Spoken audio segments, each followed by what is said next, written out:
মহামান্য আদালত শিক্ষার্থীদের পক্ষে রায় দিয়েছে, সে অনুযায়ী সরকার প্রজ্ঞাপন দিয়েছে। কিন্তু সরকার এই প্রজ্ঞাপন দিতে যত রক্ত মারিয়েছে, যত লাশ পড়েছে, সেটা অনাকাঙ্ক্ষিত। এর জবাব আমরা চাচ্ছি।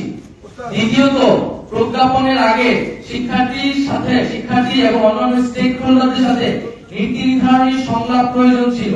এই ধরনের সংলাপ ছাড়া প্রজ্ঞাপনকে আমরা চূড়ান্ত সমাধান হিসেবে গ্রহণ করব না।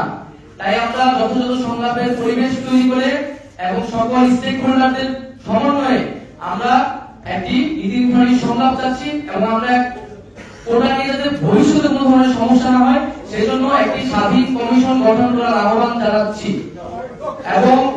এবং এই প্রজ্ঞাপনের সাথেই কিন্তু কেবল আমাদের আন্দোলনটি সম্পর্কিত নয়। আমরা কিন্তু আন্দোলন থেকে সরে আসছি না। যারা জনগণ আমাদের সাথে নেমেছে, তাদের বক্তব্য, তাদের দাবি দেওয়া, তাদের যে মতামত, তার সুস্পষ্ট সমাধান এবং বিচার না হবে আমাদের আন্দোলন কিন্তু অব্যাহত থাকবে।